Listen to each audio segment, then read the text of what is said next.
So at this point of time, what I would like to do, pause a little bit. There was some very inspiring nuggets in there. Pause for a couple of questions from the audience. Yes, sir. Basic question, how did you come up with the name? Oh, okay. Sure. So one of the fundamental basis was around the time we were deciding on the name, I was reading Richard Branson's autobiography, which is called Losing My Virginity. And I was like completely fascinated with it.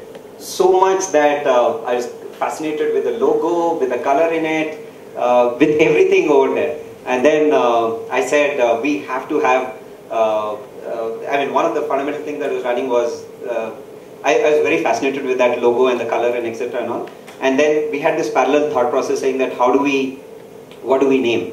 One fundamental that we had was we have to have a color in our brand name because it becomes so much easier to market. We actually fantasize saying that we'll wear that color, our office will be of that color, everything will be of that color so that people can recollect and etc. and all. And the second thing was we were a website. So we wanted a color which had the smallest spelling. Of all the colors, red had the smallest spelling. And phonetically people cannot make a mistake there. For example, if we call it yellow bus, there are two L's there. People could misspell it and go to another site, right? If we called it green, again it had two E's and etc. and all. So that's how we said it is going to be red. And then red by itself doesn't mean anything. We wanted another word. So we said, all thanks to our Pilani days where we used to go through Delhi, where the buses are called blue line buses and the white line buses and all. We thought we'll call it red line. And also because the ICICI Prudential, the red line, it is so much, we thought anybody who puts a red line anywhere, they will think of our brand name and etc. and all. Then we wanted to call it red line. We went to Who Is and looked up for red line. It was already booked. We actually negotiated with that person saying that, will you sell your website to us? He said he would not sell his website. And then as a second option, we chose Redbus. But in retrospect, we feel Redbus is a much better name than Redline. They say, right, I mean, if you really want to do something, the word conspires to help you in making the right decisions. So I think this is one of the things. And I have another interesting thing. So we recently hired a CFO, and then CFOs are like they also are usually into this Vastu and etc. and all that. So the first thing he told us when he came in was the main entrance is directly seeing the restroom door. He said, "Boss, aisa nahi hona chahiye," and then he changed it and all. So when he joined us, he said, "Who designed our logo?" I said, "A friend of mine." Then I asked why. He said, "Actually yesterday I was telling my Swamiji or whoever that I'm going to join Redbus, and then I was showing him the Redbus, what Redbus is and etc. and all. And the Swamiji said that the Redbus logo is perfectly as per Vastu." He said the right hand side has to be a little tilted up and the weight has to be a little lower on this corner and etc. and all that. And then immediately I made a call to my friend who designed the logo and said, "Did you consider Vastu while designing the logo?" He said, "No, completely no." So that's another example of when you really want to do something. I mean, nobody has ever thought that we will consider Vastu when we are creating the logo. And then, right? So I think all that we need to do is really want to do it, and then everybody around us will help us in achieving it. Yeah. Thank you. One more question before we move on. Yes, ma'am. You shared that you started with the end user first, and then figured out how to sell to the end user. Can you share some strategies? Yeah. Okay. Actually, out of our experience, I can say patience is one big strategy, right? So when we started, some of the marketing strategies that we did were we printed these visiting card size cards saying that Redbus so and so, give us one chance to book.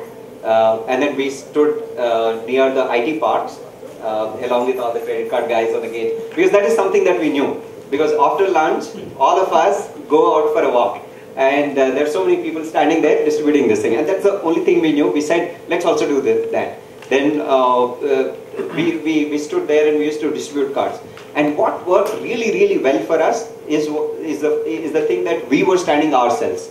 Because when you're introducing a new concept, people have a lot of questions. People say, what is this? Which operators are you tied up with? Is it safe? Why website? Why ABC? Etc. and all that. And especially when it is new, you have to answer all those things. So because it was us standing there, we could answer most of those questions, and that instills the confidence in the consumer to go and give it a try. And that really worked for us. Not only in him, the pass-on rate was very high. Like he would go and talk about it to his colleagues and friends and instill confidence in them also, saying that I know these guys, etc. And that really worked for us, that being ourselves. Other thing that worked for us is the emotional connect. Like we connected very well to that crowd, and all of them all of them were like emotionally connected to us, saying that just last week they were on the other side of the gate. Right? Like, okay, they're the likes of us doing something else, we can give it a try times. One more thing that worked for us is we would also give our visiting card to them along with that. So that one thing is, it's a proud moment to them, saying that I know this founder. The second thing is there is a guarantee that if something goes wrong, I can call this guy. There is a number there, right? These are some of the things which we genuinely did. I mean, you know the guy you give the card in the hope that he will call you or he will make a transaction and all. But I think in retrospect, those small things really fueled the initial adoption. And even today, we grow with word of mouth. And that's what I was saying. And once the critical mass knows, it really picks up. So that's the thing. I mean, getting the initial few traction, I think we have to get it done. I saw some more questions, but I'm going to hold off until later. I'm going to continue with it and then come back to it at the end. So getting back into your story, one of the things I want to understand, so you said end of 2005, you started building the Boss software. When did you actually quit your job completely?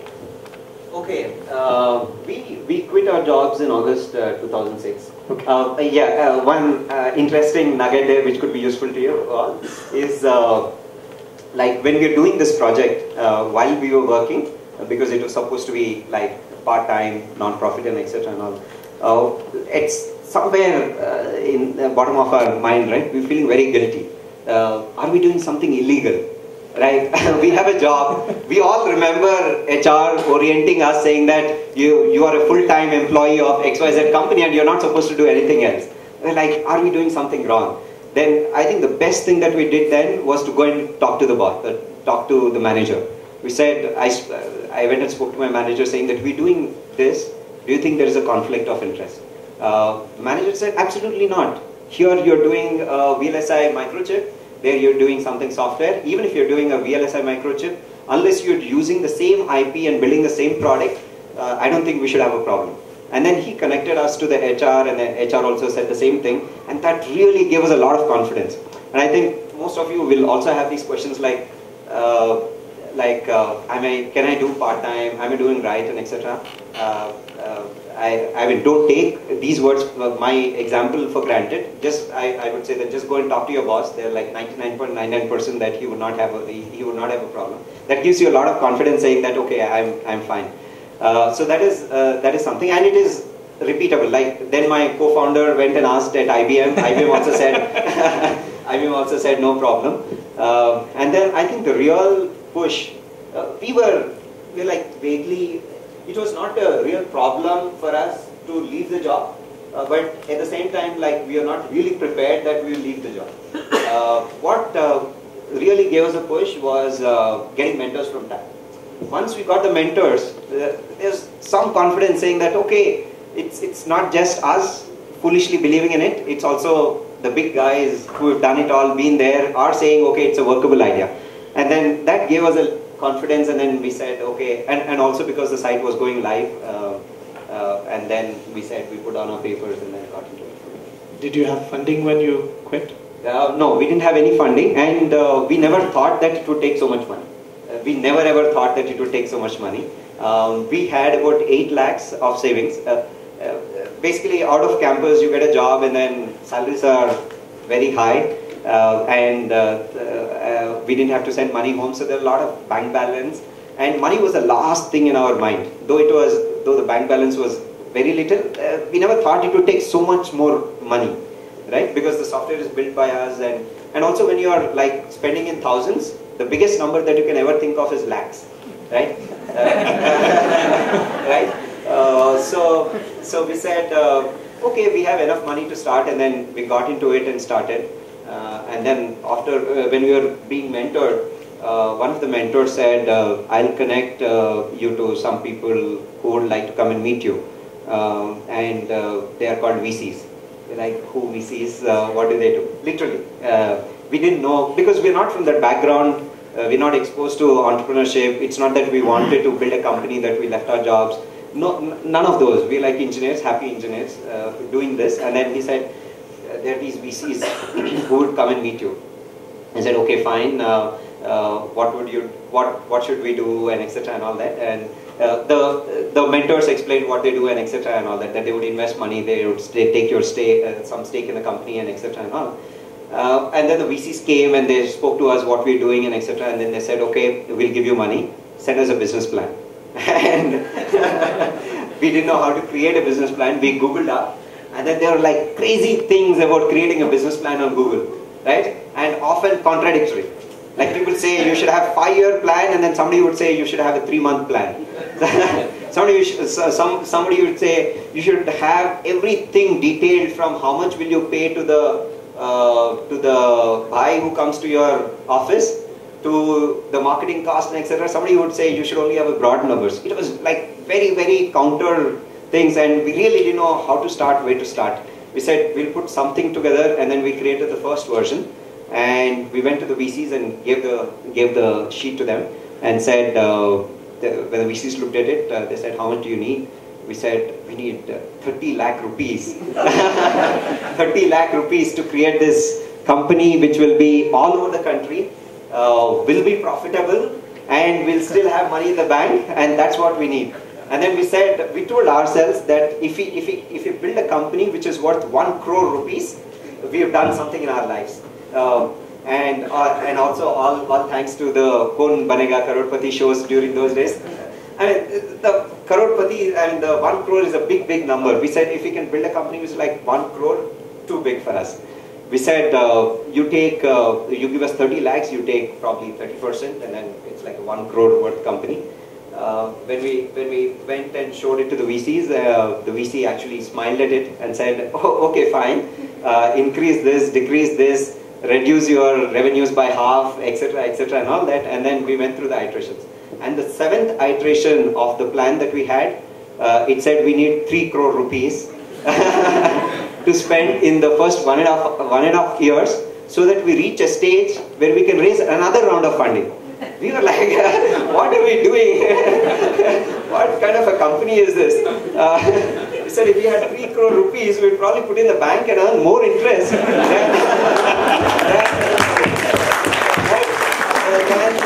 you would ever earn out of selling bus tickets, because you hardly make 20, 30, 40, 50 rupees out of a ticket.